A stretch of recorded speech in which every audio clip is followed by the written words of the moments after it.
All right, so we got Dsoul here in a compromised position, and we're gonna talk about we're having some questions from some real ones, by the way. Sin Boogie, Michael Warren, the man Justin, about how to avoid the horrible tragedy of duck tuts and keep your tuts straight, especially with these ones, which it gets, see, look at that, gets real challenging. So Diesel is going to show us some exercises. Yeah, so there's a few ways to approach this, but like both, I would say the two things you want to incorporate is passive stretching and active stretching. Passive being like just using the force of an external object to actually explore the increase the range of motion. One that I like to do is like I'll be on all fours and This is called, just for so we can be technical, this is called tabletop position. Tabletop. In yoga class. Tabletop. So for here, like the thing is like you can, when I say like the key to actually gaining mobility and a lot of this stuff is just kind of getting obsessed with exploring that part of your body. So with the forearms, shoulders, like getting the rotation, and also so like my elbow, the pit of my elbow is facing straight this way, As opposed to? and as opposed to just being anywhere else. This Okay. one is almost always face straight out. But for example, I'm just gonna rock back and forth, but I'm actually pushing into the ground and I'm spreading my fingers. Are you pushing on your wrist? Are you pushing on your fingers? On your I would say that knuckles? I'm actually trying to open this capsule, so like The wrist. I'm pushing more onto the ball, like the ball of my palm. The ball of your palm. Yeah. Okay. That's So closer to the wrist joint than to the fingers. Well, yeah, I'm rocking back into the fingers, so I'm rocking And back. allowing the wrist to come off the ground as you rock. Yep. Okay. And so from here, like for example, I can go. This is probably about as far as I can go. That's impressive. And so what's happening now is this is just lengthening it, but it's not actually giving me the strength to hold that position without using the floor. Wait, that's a really important thing he just said, and I feel like one of the least both understood and appreciated parts of especially these angles. Like this is obviously much easier than these, and so much of what it means to be able to do these is actually having strength in your forearm muscles to actually pull the hand back. It's like, I think at some level we're more accustomed to that with the foot, the idea of pointing the foot versus flexing the toes. There's a real strength component in this in addition to mobility. And I think in general, I don't know if you want to expand on this at all, I think one of the lesser understood things right now about mobility is oftentimes your body won't let you go into something because it knows you don't have the strength to maintain it. And so your body would be compromised and destabilized if it allowed you to go into that position. And so strengthening things actually is the thing that gets you more flexible. Yeah, that makes sense. So with this one, the opening up this way, like, and what you're talking about, you actually developing the strength in the top of your forearm to pull back your hand. What I would do after doing this one, I would stretch it the other way as well. Now, I would say this isn't 100% scientific proven. This is just the way that I did it. But we do, just to back it up, this is in my yoga classes, my hot yoga classes, this is both these stretches, exactly how he's doing them, or is a core component of them. Oh, okay.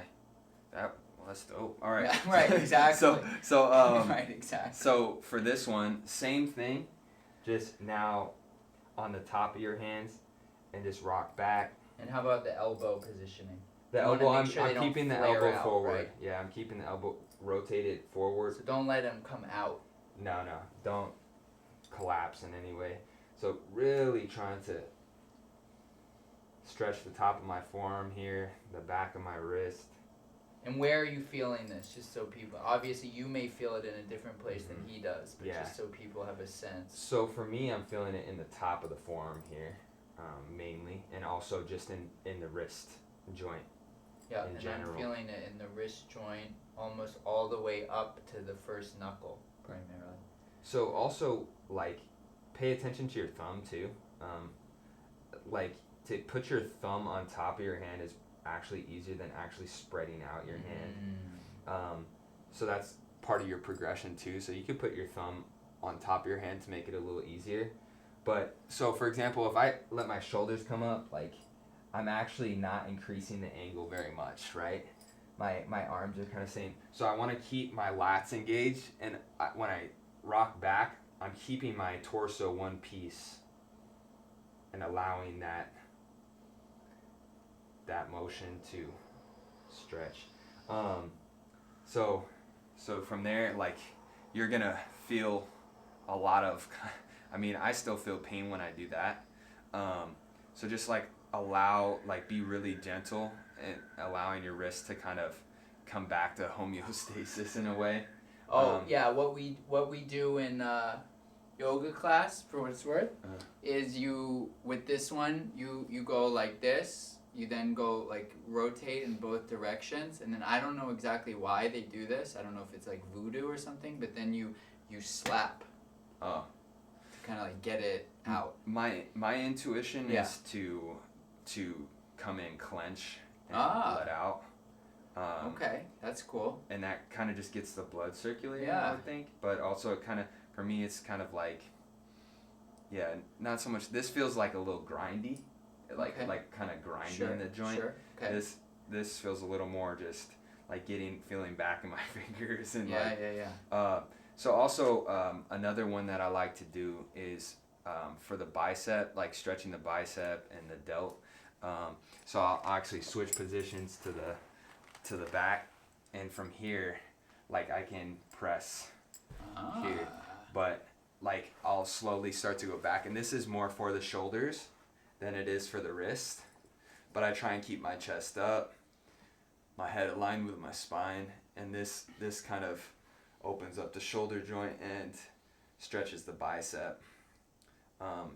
And see, I feel this very much in my shoulder blade. Yeah? In your shoulder blade? Yeah, I can feel that too. But this one for me is like just kind of like rock side to side too. You can kind of explore. A lot of this stuff is just exploring your range of motion. And so you can kind of collapse. Like, I don't really believe like in the proper alignment. Like, I can collapse like this and explore the spinal mobility too, and then like slowly start to raise my chest up, maybe bring my head back, and you can kind of feel it in your clavicle now and in the very top and front of your delts. And so then like slowly start to work your way back up. Yeah. And so this one, like, if you want to sit this direction too, which can also engage your abs, because a lot of people can't sit in this position, but yeah, I have a lot of difficulty. yeah, this one gets kind of hard to sit for a while, but like pressing out, same thing. Also, like, you know, there's different schools of thought on this sort of stuff, but like stretching for long periods of time versus like really intentionally trying to pull your finger back and then setting it down, not just like using the floor to push, but actually flexing the back, like the top part of your forearm, and allowing it to build the strength as well.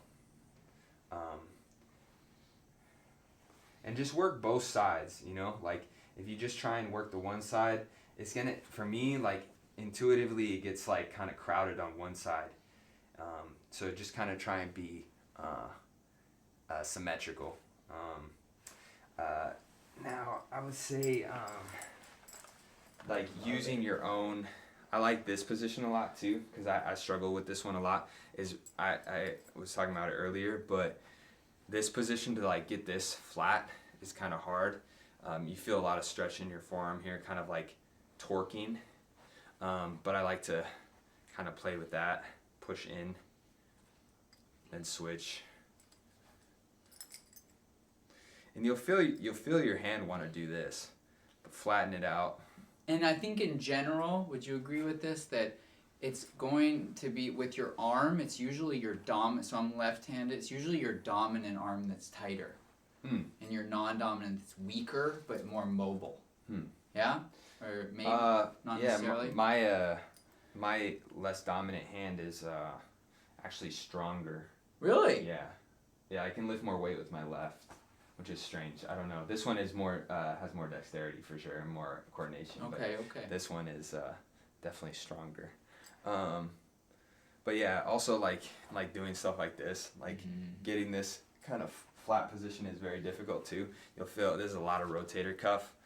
Do you have any guidance around like pelvis position? Yeah. This one you want to compensate a lot by arching your back by hitting this position. Yeah. You're not your pelvis though, right? Do you want to? Yeah. I mean, like for me, when I say arch my back, I mean like my butt kind of perks out, my chest lifts up when I try and hit this, but try and keep your pelvis tucked and rotate out, and you'll hit a wall, you know, and that's where you're at. I mean, some people are here, some people are here.